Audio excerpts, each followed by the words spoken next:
está aquí, como todos los lunes, podemos analizar este golpe al huachicol y otras notas, y en un rato aparecerá a Norman Pear. Pero Jaime, ¿cómo estás? Buenos días. Good morning, Mr. Paco Cruz. Espero que le haya ido muy bien por sus hermosas tierras oaxaqueñas. Sé que fue a presentar dictar dos conferencias. Espero que lo hayan tratado bien en su tierra, maestro. ¿Sí lo trataron bien? ¿Sí o no? ¿Sí o no? Jaime, es la tierra de mis amores y no tienes idea. Le estaba platicando cuando empezamos el programa que la verdad se portaron conmigo como eso, como la tierra de mis amores. Saludos, muchos saludos para ti, para Norman, para Vicente, de veras, ¿eh? Fue impresionante. Por favor, salúdanos a Jaime Hernández, a Norman Per, a Vicente Serrano. A los tres los seguimos, los vemos en la mañana, con Vicente que lo siguen desde toda la vida, creo, ¿sí? A Vicente, y luego dice, lo seguimos a usted, maestro, con Norman y con Jaime, y lo seguimos cuando están con Vicente, y luego lo seguimos de 7 a 9. Así que muchos saludos, Jaime. Ya no te digo lo otro que me dijeron, porque no quiero echar a perder el día, pero no, la verdad es que, mira, no tienes idea. Por ejemplo, ayer llegó una de mis paisanas, Ana de Mitla, que me regaló un pan, no uno, una bolsa de pan oaxaqueño, ya sabes, para tomar con Wow. chocolate de agua. Fue impresionante, la verdad.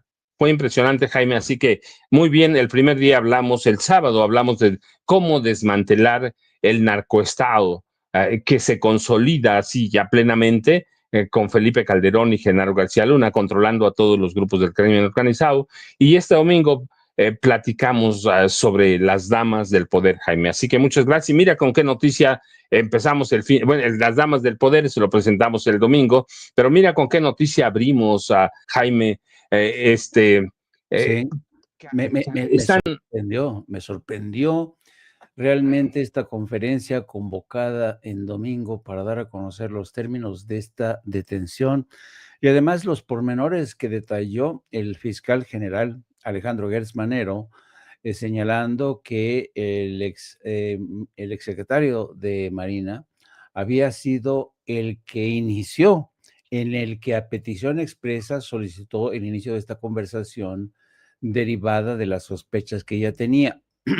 No sabemos si en ese momento el secretario de la Marina sabía explícitamente que su sobrino estaba implicado, pero evidentemente yo creo que esto habla de la integridad, de la ética de servicio que prevalece en la Secretaría de Marina. Fíjate, esto es un factor interesante. Cuando se pone en marcha desde entonces la iniciativa Mérida, en Estados Unidos había mayor nivel de confianza hacia el personal de la Secretaría de Marina, de la Armada de México, que al ejército mexicano. Ellos decían que la Marina mexicana, la Armada de México, tenía un concepto mayor de la ética y de la disciplina. No quiero establecer un agravio comparativo frente al ejército, pero la tesis que mantenían en Washington era que el ejército mexicano, quizá por estar más a lo largo del territorio nacional, se veía más afectado por temas de corrupción, que eran casos aislados, los clásicos casos de las manzanas podridas que siempre va a haber en la canasta.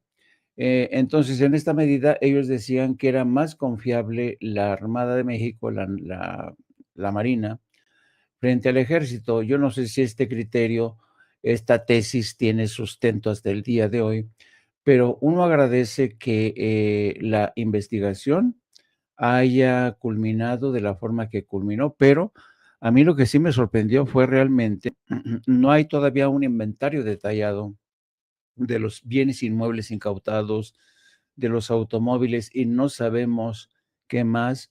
Y por supuesto tampoco sabemos cuál ha sido el drama que se ha vivido en el seno de muchas familias que de la noche a la mañana se han visto sorprendidas después de haber creído que enriquecimiento era producto del trabajo esforzado de los padres de familia, de los militares, de los marinos, que son cabeza de familia, porque claro, nos enteramos de la noticia, pero no nos enteramos del drama que se está viviendo tras esta captura, tras esta detención. Hay varios prófugos, según confirmó ayer el fiscal general. Pero esto también te habla de la ética de trabajo, de la disciplina que hay en las Fuerzas Armadas, a pesar de que siempre, siempre, siempre, mi amigo, va a haber estos casos de corrupción. En Estados Unidos, ¿cuántas veces, querido Francisco, hemos visto cómo en el seno mismo de las Fuerzas Armadas ha habido casos de corrupción? Está este libro que acaba de salir que se llama El Cártel de Fort Bragg, en donde hay realmente, es un recuento de la corruptela que hay en el seno de los marines, de estos cuerpos de élite, que de un día a otro se convirtieron en aliados del narcotráfico. Entonces ocurre tanto en México como en Estados Unidos, pero en México ha habido esta decisión de combatirlo porque, según confirmaban ayer, y yo creo que también viene muy bien, son recursos que son fundamentales para la nación. Me refiero a la inversión en materia de infraestructura, hospitales, escuelas, medicinas, pensiones para la tercera edad, pensiones para los más jóvenes. Todos estos recursos que se convierten en una derrama, en una sangría brutal, pues vuelven ahora a su cauce. Así es que yo creo que es una buena noticia, nos deberíamos de congratular. Qué bueno que en México por primera vez, yo no recuerdo francamente un operativo de esta escala, donde están implicados empresarios, militares, policías y a saber qué más, porque, pero es muy interesante también que este golpe no solamente haya afectado a las Fuerzas Armadas, sino también a un nutrido grupo de empresarios. Ya sabes, hay empresarios que siempre se pasan de listos y creen que pueden tomar atajos para seguir enriqueciéndose. Y qué bueno que esto ha sido un golpe sin precedentes por el número de detenidos, por la cantidad incautada.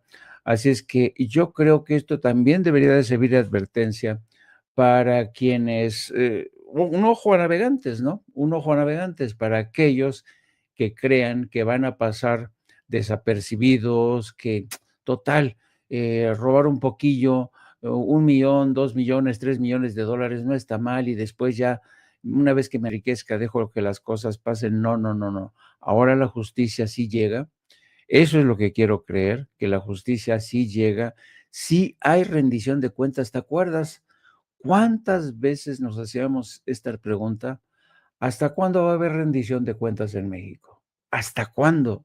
¿Hasta cuándo los ladrones van a pagar por todas sus satraperías? ¿Hasta cuándo los políticos también lo harán?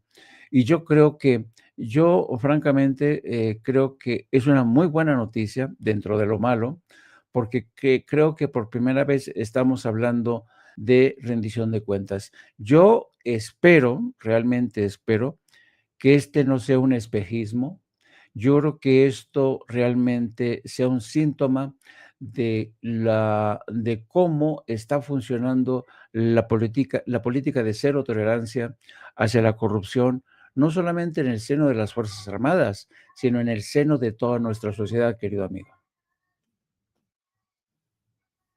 Platicaba, no podemos entender el huachicol si no entendemos en algunas ocasiones u otras corrupciones como el tráfico de drogas, si no entendemos la participación del Estado a través de las Fuerzas Armadas, las policías y algunos funcionarios de alto rango. Pero Jaime, ¿qué te parece? Saludamos a Norman, que también ya llegó. Norman, ¿cómo estás? Buenos días. Hola, ¿qué tal? Buenos días, Paco, buenos días, Jaime, maestros, buenos días a la audiencia de Ciencias Pura Oye, Radio. Norman, Sí. ¿sigues construyendo tu barco? Porque en Querétaro está diluviando, amigo.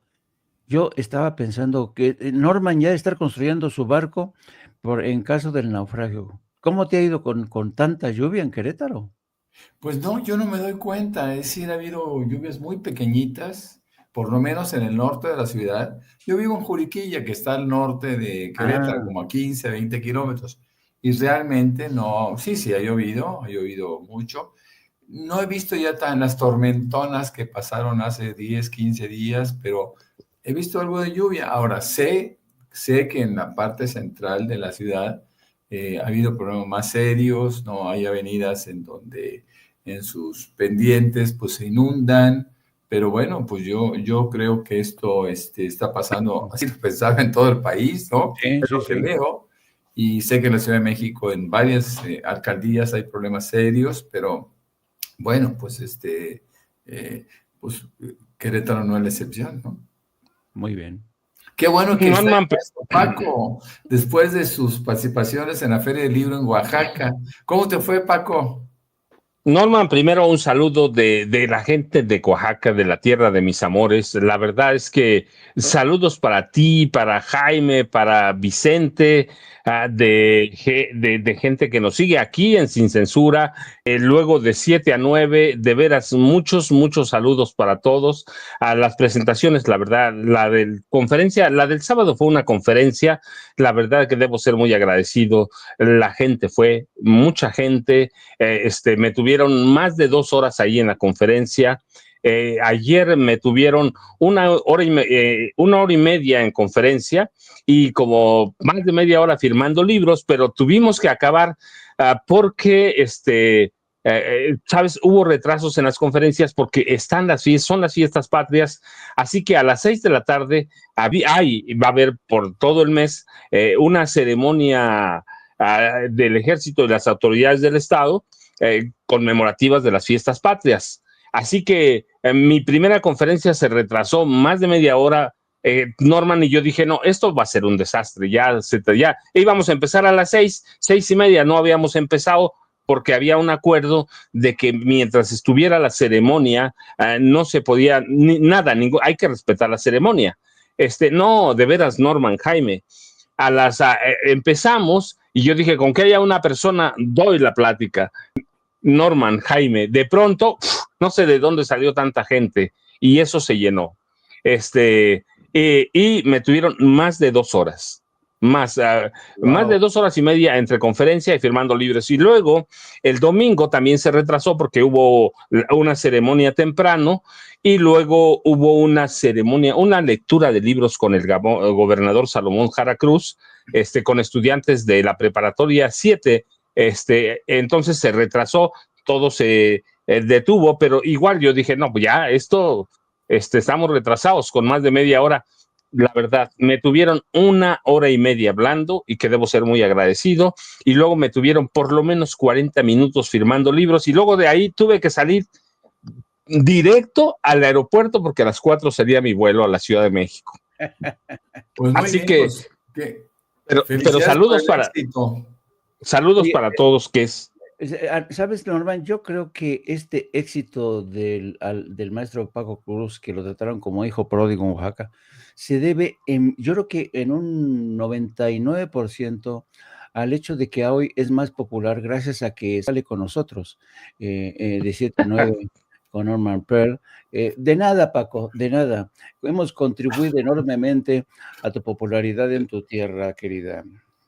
Absolutamente, pero Norman, bueno, ya nos despertamos desde ayer con esta noticia de Huachicol, que es grandísima, porque además se ordena por primera vez un almirante secretario, José Rafael Ojeda Durán, ordena una investigación o pide una investigación, fíjate, a la Fiscalía de su secretaría. Raimundo Pedro Morales Ángeles la continúa y este es parte del resultado de comisos, detenciones, pero esta es una gran noticia, pero hay otra también que de pronto parece que ha pasado inadvertida, Norman, pero seguramente para ti no. El kirchnerismo aplastó ayer a Javier Milei, una derrota de proporciones que todavía no se puede imaginar a Javier Milei. Tú dime, Norman.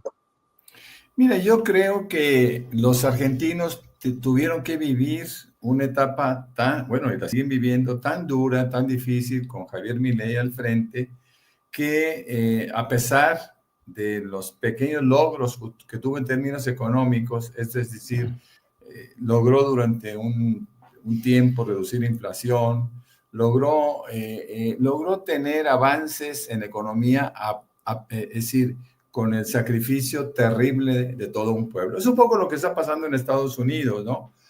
Trump está logrando acumular una enorme cantidad de dinero por los aranceles que está cobrando. Sí, pero esos aranceles los está pagando su pueblo.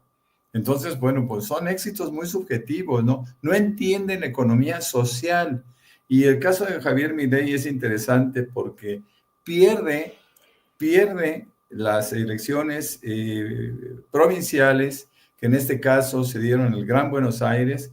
No hay que olvidar que el Gran Buenos Aires es una zona muy extensa de Argentina, en el sur de Argentina, y ahí tienen acumulado el 40% de los votantes. Entonces, haber perdido esas elecciones provinciales antes de las elecciones que se van a dar en octubre, pues es todo un problema, es un problema grave para Javier Milei. Yo lo decía anoche en mis redes sociales, ayer en la tarde-noche, cuando se conoció y se pudo confirmar la derrota de Milei, que esto era un poco el triunfo del pueblo, en este caso el peronismo, en contra del prianismo argentino.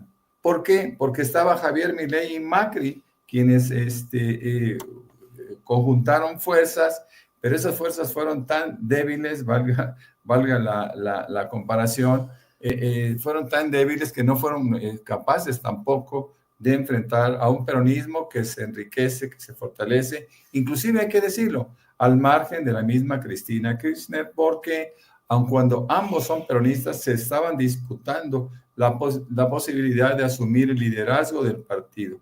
Ese es un triunfo fundamentalmente del actual gobernador el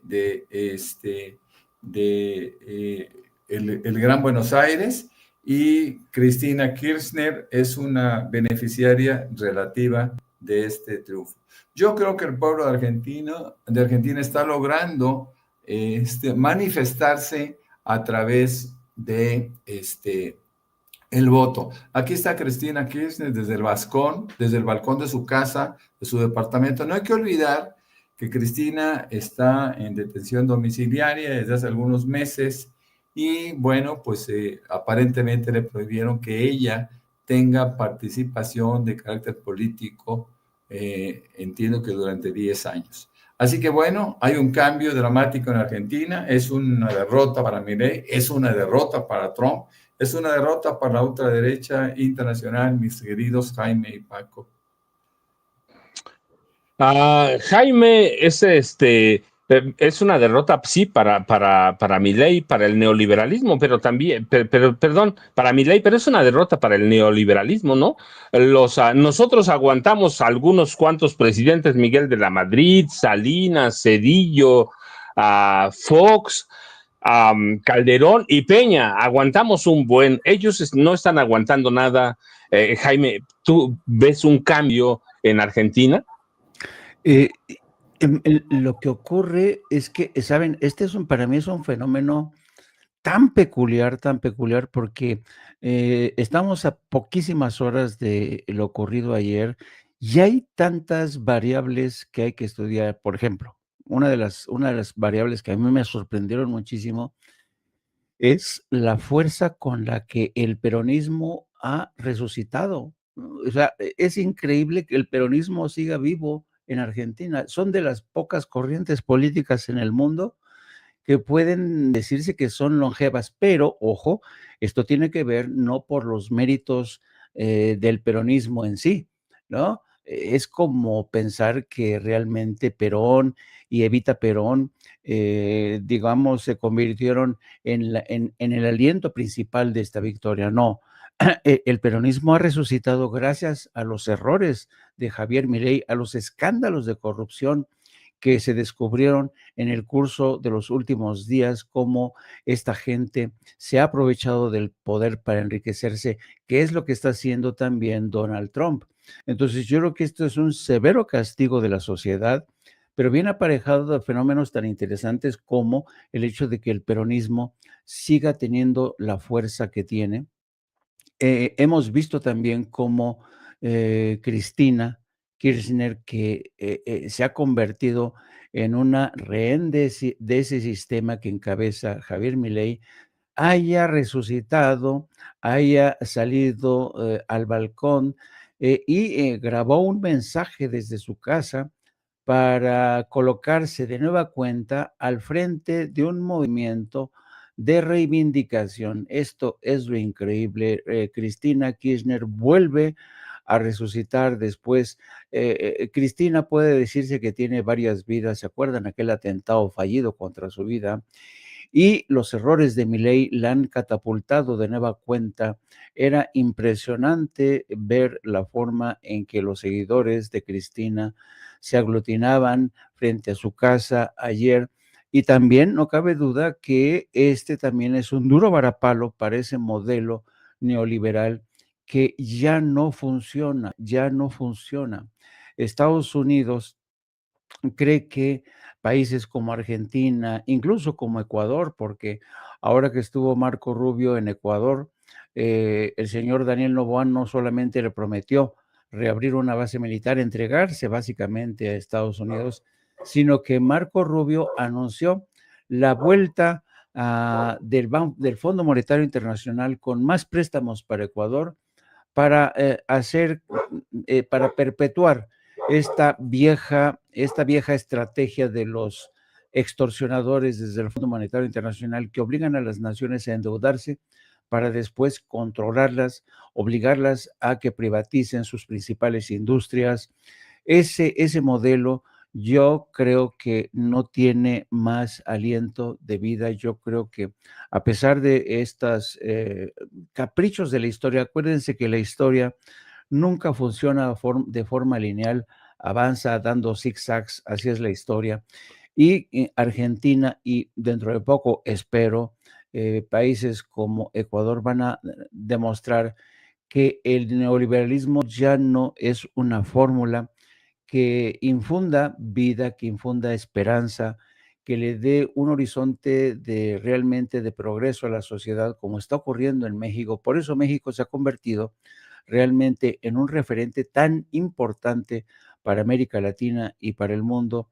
Yo creo que lo que ha ocurrido en Argentina, digamos, si hacemos un análisis facilón de esos análisis tipo cornflakes, podríamos decir que ha ocurrido la ley del péndulo, ¿no?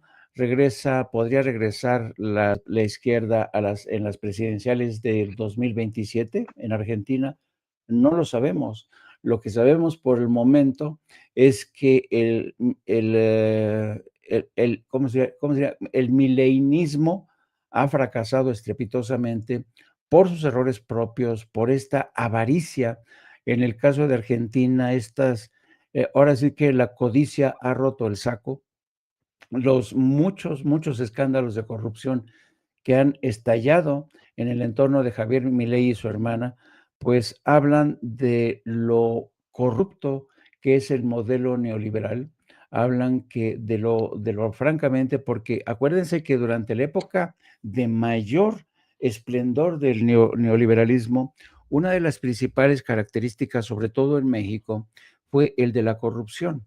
Los gobiernos de Washington permitieron que personajes como Carlos Salinas de Gortari, José López Portillo, toda esta larga lista de presidentes de la Madrid Hurtado, se enriquecieran. Y no hizo nada Estados Unidos. ¿Por qué? Porque desde Salinas de Gortari, ellos permitieron que Salinas de Gortari se robara a condición de que siguiera solicitando préstamos al Fondo Monetario Internacional. Porque qué importancia tiene que se enriquezca Salinas de Gortari cuando les está entregando la riqueza, la soberanía energética, los ferrocarriles con Cedillo. A ellos no les importa que los sátrapas que estén en el poder, como es el caso de Argentina, se enriquezcan, mientras cedan toda su riqueza soberana. Ocurrió con Enrique Peña Nieto, ¿se acuerdan? Con la famosa reforma energética, y que también solicitaba, era un adicto a las ayudas del Fondo Monetario y el Banco Mundial. Pues eso es lo que está en tela de juicio hoy, y a mí me da muchísimo gusto que el pueblo argentino haya respondido de esta manera, porque además yo creo que no podía ser de otra manera, caballeros. Yo creo que el pueblo de Argentina ha sufrido muchísimo. Son decenas de miles de argentinos los que han emigrado. Se ha producido un éxodo en Argentina sin precedentes. Nada más hay que ver aquí en México la cantidad de argentinos, cómo han aumentado, la cantidad de argentinos en España, los de clase, los que tienen posibilidades. En España hay una cantidad así de argentinos, en México, en Estados Unidos, que han emigrado desesperados porque ya no podían aguantar más este viacrucis de sufrimiento que impuso Milei con tal de responder a las exigencias del Fondo Monetario Internacional, que exigía las famosas medidas de ajuste estructural, que prácticamente en los hechos significan empobrecer más a la gente, mientras los de arriba del poder político roban a expuertas. Qué bueno que pasó ayer lo que pasó, y esperemos que en las presidenciales del 2027 este descontento cobre mayor fuerza para que se deshagan ya de esa rata asquerosa llamada Javier Milei y su hermana. Sí, ¿qué pasó en Argentina? Hay muchas cosas de fondo. Primero, recortaron, como lo hizo Trump, en gastos en salud, educación, ciencia, a pensionados, a todo mundo prácticamente le recortaron, y así que en estas turbulencias gana el peronismo, y en octubre va a haber elecciones de medio término legislativas. Ya veremos qué pasa, pero aquí también tenemos noticias en casa que hay que resaltar. Eh, Norman, la ministra Loretta Ortizal, se quejó de los 130,000 pesos que va a ganar. ¿Qué va a pasar con los ministros? ¿Van a descubrir la triste realidad? Yo digo, ya sabía que le iban a recortar el salario, que no iba a ganar más que la presidenta, y ahora empezaron, por lo menos ella ya levantó la voz en una entrevista con Fórmula este fin de semana, dijo que era muy poquito, que su secretaria va a ganar casi lo mismo que ella, y que el trabajo que hacen es muy diferente, el de ella es muy superior, Norman. Bueno, esta es una actitud grotesca de Loretta Ortiz. Es algo que, pues, como tú bien lo dices, ella lo sabía que con la llegada de un nuevo Poder Judicial, al cual ella se aferró, ejerciendo la candidatura, bueno, pues sabía perfectamente bien que se harían los ajustes correspondientes, pero que había una ley específica, ¿no? Una ley constitucional que prohibía que cualquier empleado al servicio de los tres poderes prohibía que ganara más que la presidenta. Ella siguió ganando más que la presidenta y se amparó en contra de la Constitución para seguir ganando 200 y tantos mil pesos mensuales. Ella lo hizo. La única que no lo hizo, y eso hay que tenerlo muy presente siempre, fue Lenia Batres, la ministra del Pueblo, aunque a ella le moleste. Y esta Loretta, pues no ha entendido todavía cuál es el sentido de la justa medianía. Hay muchos que no lo entienden y que por supuesto tienen la reprobación de tantos mexicanos, ¿no? Y ella es una de sus representantes más voraces, ¿no? Y además se está poniendo en evidencia porque así va a ser siempre. Entonces, una alternativa que tiene para no tener que ajustarse a un sueldo tan pequeño como ella asume, los 130,000 pesos, pues tendrá que considerar si sigue o se retira, ¿no? Es realmente algo grotesco, inesperado, que por lo menos lo hiciera público de esta manera a través de Fórmula, que son sus áreas de comunicación más socorridas. A ellos les gustan mucho estos medios, ¿no? Les gustan. Ahora, fíjense nada más, ella hace un pequeño recuento de sus ingresos y dice, bueno, yo, pues sí, tengo una pensión de mi esposo, de Ortiz Pinchetti, una pensión que me dejó, ella editó algunos libros, tiene ingresos, es decir, tiene muchos ingresos para todavía sentirse agredida porque ella quiere seguir atesorando dinero. Esas son cosas que deben de ser inadmisibles en privado y menos aún hacerlo de una forma tan pública. Fíjate que regresando un poquito al tema de Milei, que era importante saber cuál iba a ser su reacción ante la derrota. Milei todavía, pero no hay que olvidar, a ver, porque eso es importantísimo. Todavía hace 3 días antes de la elección se saca un comunicado, hay por ahí una información de un topo, como le suelen decir ellos, en donde aseguran que Karina Milei cobraba el 3% de una cantidad que iba a ser destinada a discapacitados. Pero Karina Milei tiene toda una fama. Desde que inició el gobierno de Javier Milei, Karina Milei cobraba $2,000 por entrevistarse con el presidente Javier Milei. Es decir, eso es Karina Milei. Eso lo sabe todo Argentina. Lamentablemente, en Estados Unidos no tiene mucho eco. Tampoco tiene eco seguramente en Ecuador, en Paraguay, en El Salvador y en tantos sitios de América Latina donde se aplaude el neoliberalismo. Pero él dice a raíz de la derrota, hoy hemos tenido una clara derrota y hay que aceptarla, dijo Milei desde el centro de campaña montado en La Plata, la capital provincial. Han puesto todo el aparato peronista que manejan desde hace 40 años y este sería el piso para nosotros y el techo para ellos. Lo dice desdeñando este hecho. Agregó para advertir enseguida que nadie debe esperar grandes cambios. No se retrocede ni un minuto en la política de gobierno. El rumbo lo vamos a acelerar más. Ese es Javier Milei. Esto es lo que pasa con Loretta Ortiz.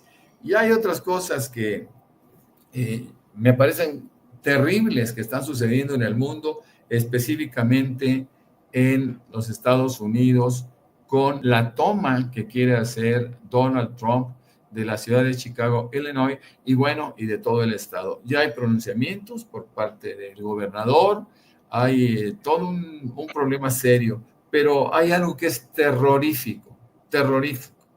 En una cita icónica de la película Apocalipsis de 1979, hay una frase que dice, me encanta el olor a napalm por la mañana.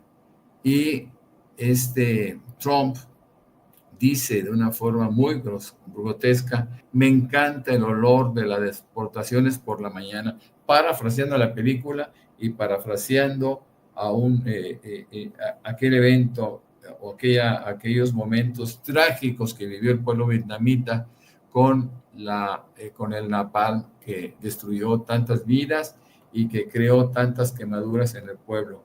Por supuesto, un arma prohibida por la ONU para utilizarse en guerras. Esto es una cosa espantosa, ¿no? Pero bueno, eso es Donald Trump. Es lo que nos tocó vivir, por lo menos como testigos de un individuo que no perdió la cordura, nunca la tuvo. Sí, es ciertamente, nunca la tuvo Trump, no la tuvo Milei, pero Jaime, hay otras notas también en casa. Este fin de semana una joven, pues yo digo que fue enviada como al matadero para denostar a Gerardo Fernández Noroña con mentira, que además tienen una campaña de linchamiento por su residencia de 12 millones de pesos, pero yo digo, se les olvida que la alcaldesa de León, Alejandra Gutiérrez, compró una residencia con lago artificial, piscina, por 18 millones, y que Diego Sinué El exgobernador de Guanajuato tiene entre otras, de $1 millón. Se les olvida que Alito tiene una residencia de 300 millones de pesos. ¿Qué está pasando, Jaime, en este mundo?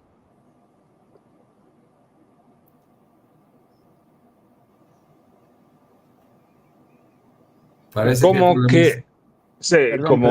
Perdón, ya estoy de vuelta. Ah.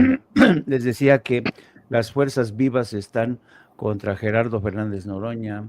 Hay también esta petición de un grupo de comuneros que van a pedir la restitución del terreno de la casa que ha comprado Gerardo Fernández Noroña, y evidentemente estamos ante un caso de acoso y derribo orquestado desde las filas del PRI, desde sus terminales, desde sus viejas terminales ya esclerotizadas. Y yo creo que llama mucho la atención que esta casa o que los comuneros de Tepoztlán se hayan dado cuenta apenas de que la casa de Gerardo Fernández de Noroña, que ha adquirido recientemente, no está en regla, no tiene los papeles, fue fruto de un despojo. Esto es muy sospechoso, francamente, porque de haber sido así, ¿por qué no iniciaron, por qué no plantearon una batalla desde un principio? Así es que para mí esto tiene aroma, un tufo de corrupción que está impulsando el PRI, que están impulsando todas estas fuerzas que quieren vengarse de Noroña. Me refiero específicamente a Alito Moreno, Alito Bandito, que es rencoroso. Alito Bandito está echando a mar la maquinaria de las fuerzas vivas del viejo PRI para decir, vamos a ponerle en su madre a Gerardo Fernández Noroña, pero ya saben que Gerardo Fernández Noroña pues tampoco se arruga, tampoco se achanta. Y va a estar interesante este round que plantea Alito con sus bases, con sus terminales, porque si hubiera algo de ilegal en todo esto, jamás se hubiera permitido la operación de compraventa a Gerardo Fernández Noroña. Estos son fuegos artificiales y yo sospecho que la mano negra es la mano pútrida de Alito Moreno, que sigue haciendo de las suyas, y hay que esperar qué pasa con el propio Alito, porque este mes de septiembre, mes patrio, va a ser fundamental para saber qué pasa con el propio caso de la petición de desafuero que hay contra Alito Bandito, que ya saben que anda muy activo viajando a Washington, denunciando que México se está convirtiendo en una nación narco terrorista, como ocurre según él en Venezuela. Así es que yo creo que vamos a seguir asistiendo a este espectáculo que simple y sencillamente son patadas de ahogado del señor Alito Moreno.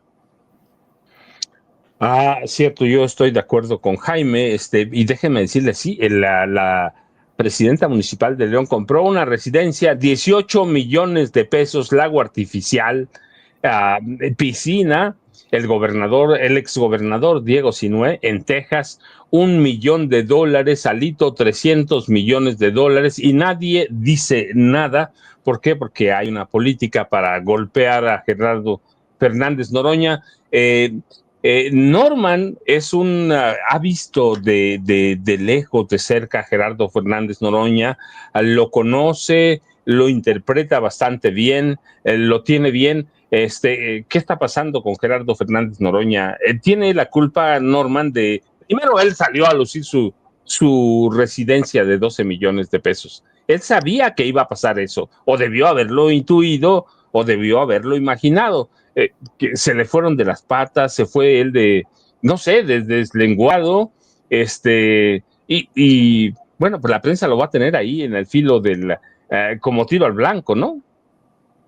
Bueno, Gerardo Noroña, desde que trabajaba, por así decirlo, desde que crearon aquella asociación en defensa de los deudores a la Deudores. banca, pues lo hacía de una forma muy particular, ¿no? Se tiraba a la entrada de las sucursales, impedía la apertura de sucursales bancarias. Es decir, siempre Fernando Noroña ha estado al filo de la navaja. A él le gusta un poco el espectáculo, ¿no? Le gusta llevar las cosas al límite. Yo nunca había visto que hubiera golpes en el Senado, y menos aún que agredieran al presidente de la mesa directiva. Pero nunca había estado un Fernando Noroña al frente de la mesa directiva. Recuerden que Fernando Noroña es explosivo. Él es mecha corta, como se suele decir, y tiene como característica, insisto, llegar al límite, ¿no? Llega, agrede, es explosivo, se pone cara a cara con las personas, los insulta, les grita, les dice, y eso pues crea todo un conflicto, ¿no? Es todo un estilo que él ha venido depurando, por decirlo de alguna manera, entre comillas, desde hace muchísimos años, ¿no? Ahora, ¿qué es lo que pasa con respecto a su propiedad? Bueno, pues la propiedad nunca ha exhibido documentos. Fernando Noroña jamás ha dicho, miren, aquí está el contrato de compraventa, estos son los pagos mensuales. Siempre que ha ido a las entrevistas, él va mucho a entrevistas con Fórmula, va mucho a entrevistas con algunos medios neoliberales, pues tienen una cobertura muy amplia, muy grande. Él es más de estos medios, y en estos medios ha hecho, la verdad, cosas interesantísimas en favor del movimiento, porque ha hecho defensas muy buenas, pero cuando se trata de temas personales, pues es indefendible, porque ahí le dicen, ok, a ver, muéstranos el contrato de compraventa. No, pues es que eso no tienen por qué conocerlo. Oye, muéstranos cuánto has pagado o cuánto estás pagando mensualmente. Si no te alcanza, no es posible. Tú hace 3 años vivías en una vecindad en el centro de la Ciudad de México, y bueno, ahora y dijiste, cuando te preguntaron en una entrevista, que por qué no te cambiabas, y él dijo, bueno, mi ilusión es tener una casa, ¿no? Y me gustaría tener una casa en Tepoztlán, pero yo no tengo dinero, pues ¿cómo lo voy a hacer para pagar, no? Y de repente, pues ya habla, inclusive en su declaración, según entiendo, yo tampoco he visto la declaración, pero establece que él tiene una casa de 12 millones de pesos. Es una casa que no compró. Entonces ni siquiera se puede llegar al extremo de juzgarlo porque compró una casa de 12 millones de pesos sin escrituras, porque obviamente no hay escrituras, sin contrato, insisto, de compraventa, sin establecer en ese contrato condiciones de pago que serían un poco más de 200,000 pesos mensuales. Él gana menos que esto, además pues tiene gastos específicos. Le achacan que pues le gusta la buena vida, que él tiene un Volvo de 1,5 millones, yo no sé si eso sea cierto, que tiene otra camioneta de 500,000 pesos, que le gusta viajar en primera clase, y él dice, es que yo no soy austero, yo ya sufrí, ¿no? Yo ya llevé una vida franciscana, yo ya no, estábamos muy fregados, pero yo ya no estoy así. Entonces, aquí el problema grave es que no ha demostrado las cosas que ha dicho, y la gente pues tiene carnita, la prensa que está en contra de la 4T, pues tiene carnita para estarlo lastimando a cada rato. Yo creo que esto va a terminar pronto. Yo no sé qué pase con los comuneros de Tepoztlán. Me parece que él debía de haber tenido cierta simpatía con los comuneros de Tepoztlán, pero Alito y compañía se han encargado de ponerlo en contra de los comuneros, y probablemente nunca se haga de una casa en Tepoztlán. Me parece que debe de seguir viviendo como estaba, rentándola y evitando tantos conflictos que se le han venido presentando, ¿no? Jaime, sí, cierto, Norman. Jaime, él no quiere vivir en la justa medianía, no tiene por qué vivir eso, pero y los Monreal tampoco. ¿Cómo ves el tema de los Monreal? Se van a someter, Saúl va a retirarse, David no se va a pelear con él, Ricardo los va a tranquilizar, y toda la familia va a vivir feliz en Zacatecas para toda su vida. Fíjense que yo, la última entrevista que escuché de Saúl Monreal, parece dar las pistas que de alguna manera ya adelantaba, vislumbraba nuestro querido Norman Pearl.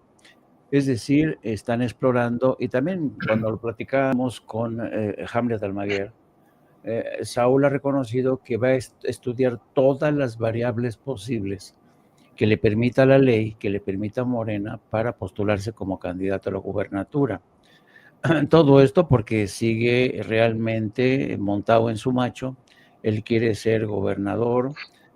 Yo creo, hasta cierto punto, yo francamente no estoy muy seguro.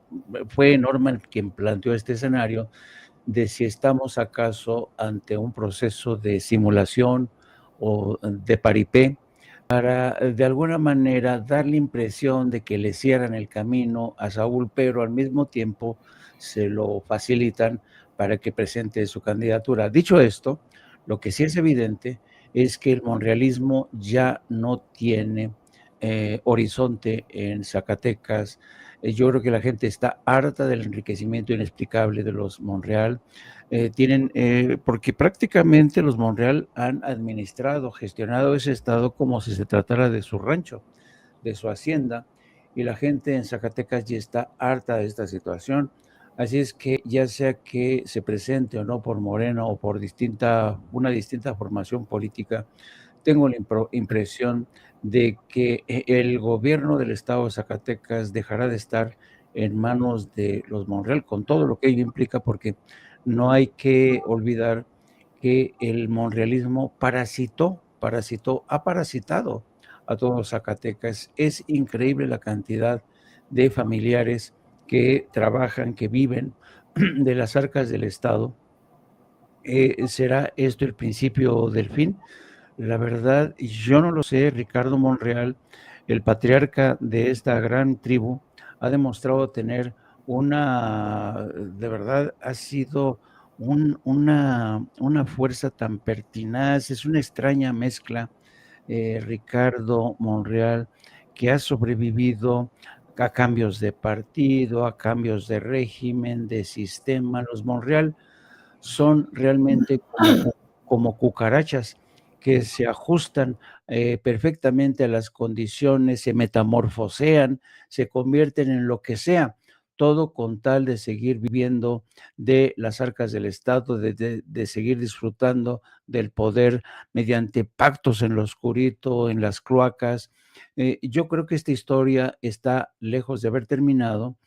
Claro, como todo final de un clan que ha dominado durante tanto tiempo Zacatecas, todavía faltan algunos capítulos por venir. No sabemos si estos serán venturosos o si por el contrario serán trágicos, pero no cabe duda de que realmente los Monreal se han convertido en el síntoma de una enfermedad que se resiste a abandonar el cuerpo de la política mexicana. Me refiero al caciquismo, la vieja forma del caciquismo que durante décadas ha devorado por dentro las entrañas del Estado mexicano. Ah, cierto. En una época los Monreal en Zacatecas eran como la admiración política, ¿no? Es considerada la familia más rica de Zacatecas. A toda de la región, no solo de Zacatecas, ¿eh? Tiene una fortuna que incluye propiedades, negocios, presencia en la vida pública desde hace décadas. Pero Norman, ¿con qué quieres cerrar? ¿Con qué nos quedamos hoy? Antes de que llegue la presidenta Claudia Sheinbaum Pardo. Claro que sí. Bueno, algo importante, muy importante en la política mexicana es que a pesar de que Alito Moreno fue a Washington a mostrar pruebas de nada, Alito Moreno, esos políticos tradicionales, típicos, ladrones, corruptos, ¿no? Pues él de repente se siente abandonado y debe de sentirlo y debe de expresarse por sus gobernadores, por los dos gobernadores priistas, en donde tuvimos la oportunidad este fin de semana de conocer la reacción del gobernador de Durango y el gobernador de Coahuila quienes, inclusive el de Durango, se define abiertamente, soy claudista, ¿no? Entonces, ¿qué está pasando? Un poquito en recuerdo al gobierno de nuestro expresidente López Obrador, cuando decía, cuando los gobernadores se iban incorporando poco a poco al proyecto, ¿no? Es lo que está sucediendo con los gobiernos de Durango y de Coahuila, se incorporan al proyecto, como lo hizo en su momento el gobernador de Hidalgo, como lo hizo en su momento el gobernador de Sinaloa, que ahora ocupan algunas embajadas en el mundo. Así que bueno, creo que Alito Moreno se va quedando solo, es huérfano y solamente tiene, y se tendrá que conformar con ello, con sus legisladores que también poco a poco lo vienen abandonando. Recuerden la reciente renuncia de un gobernador, de un senador priista en favor de Morena. Así que bueno, pues los políticos tienen condiciones y tienen vaivenes, como lo está viviendo Milei, regresando al tema en donde él de repente se consideraba una opción para el pueblo argentino por encima del peronismo, que había hecho una muy mala labor, un pésimo trabajo. No tienen el proyecto que tenemos nosotros con la Cuarta Transformación. Y bueno, esa sería mi conclusión. Ustedes saben, me encuentran como Norman F. Pearl en X, en Facebook, y obviamente más tarde nos pueden encontrar de 7 a 9 de la noche con Norman Pearl, solamente poniendo Norman Pearl TV, y podremos usar o nos podrán ver nuevamente juntos a esta tercia, a este trío de amigos que trata de digerir la noticia de la forma más interesante posible. Por cierto, quiero mandar un saludo al más allá, a la eternidad, a nuestro buen amigo Martín Arellano Solorio, quien muriera en un hospital del Seguro Social en la ciudad de Mazatlán, Sinaloa. Una pena, algo que ha entristecido a todas las redes, porque éramos seguidores, hicimos muchas interacciones y me duele mucho su muerte. Así que muy buenos días para todos y que estén muy bien. Jaime, ¿con qué cierras? ¿Cuáles son tus reflexiones? Y ya saben, de 2 a 3:30 más o menos, no apto para cínicos, con Jaime Hernández y su ideólogo de cabecera, Yago Batusay, y Hildy, claro, por supuesto, que es la compañera de Jaime. Pero ¿con qué cierras? ¿A dónde te vemos, Jaime? Quería adelantarme a tu anuncio para que no digas que nunca te promuevo. Fíjense que sí, yo quisiera cerrar con hoy. Hay que hay que recordar que hoy la Cámara de Diputados recibe el paquete presupuestario para su análisis y aprobación. El paquete presupuestario del 2026, un paquete presupuestario que tendrá importantes aumentos en materia de ciencia, tecnología, una apuesta finalmente ya por este territorio de la ciencia y la tecnología, una inversión que es muy importante y que durante muchas décadas, lustros, el Estado mexicano dejó de apostar por la ciencia y tecnología. Qué bueno que Claudia Sheinbaum apueste en este presupuesto del 2026. El presupuesto será, digamos, anunciado el martes por la tarde en la Secretaría de Hacienda y el miércoles será presentado en sociedad por la presidenta de México en la mañanera. Va a ser muy interesante ver cómo pespuntean este presupuesto. Y en otro tema, a manera de reflexión, durante el fin de semana, particularmente el sábado, fueron multitudinarias las marchas que se han producido en distintas ciudades de Estados Unidos para protestar contra la militarización de ciudades como Washington, Chicago y otras ciudades, a donde Donald Trump se ha empeñado en sacar a la Guardia Nacional a las calles. Esta movilización de la sociedad es un preaviso que debería tener en cuenta Donald Trump. Generalmente la sociedad estadounidense es bastante reacia. Realmente han vivido durante mucho tiempo en su zona de confort. Atrás han quedado los años de la lucha por los derechos civiles. Creyeron los estadounidenses que con la elección, por ejemplo, de Barack Obama, habían llegado a ese valle, a esa tierra prometida de donde prevalecen los derechos civiles, pero no. A partir de la entronización de Donald Trump se ha producido, los estadounidenses viven en una pesadilla que atenta contra el debido proceso, redadas contra inmigrantes. Hemos visto cómo se detuvieron a más de 400 migrantes de origen sudcoreano que trabajaban en una planta en Georgia de Hyundai. Esto ha dejado realmente conmocionada a la comunidad asiática, porque generalmente estas redadas afectan y golpean a la comunidad hispana, latina, y hay que también mencionar, me parece pertinaz mencionar que finalmente el gobierno de México consiguió la repatriación del primer mexicano que había sido repatriado a Sudán del Sur.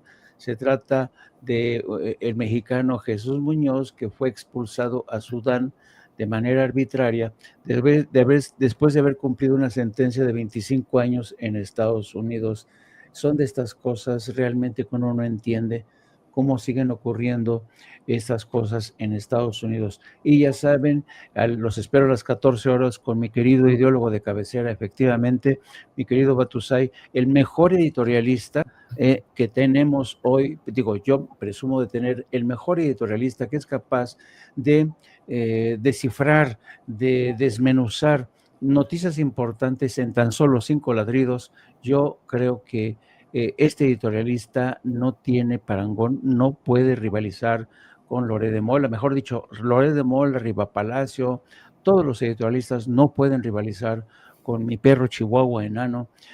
Así es que los espero a las 14 horas y a las 19 horas con el señor Norman Pearl y con ese amigo que tengo, que ya me dijo un pajarito que se trajo harto mezcal de Oaxaca y que no lo mencionó a propósito mientras estaba platicando porque no quiere compartir el mezcal, Jaime, no lo traje, me lo traje puesto. El del sábado y el del domingo me lo traje puesto. Sí. Pero ayer estaba desayunando en el mercado de Oaxaca, ya te imaginarás, un chocolate en agua con pan de yema, que eso es una maravilla. Así que, pero ya compartiremos mezcales más adelante. Parece que, bueno, no llega la presidenta, pero me quedo a esperarla. Sé que van a tomar un cafecito. Norman, un cafecito, los dos, yo les agradezco como siempre. Nos vemos al rato y por la noche, Norman y Jaime, muchas gracias. Hasta luego, querido amigo. Hasta luego, saludos a toda la audiencia. Que estén bien, buen día. Se van Norman y Jaime, yo me quedo con ustedes un par de minutos. La presidenta no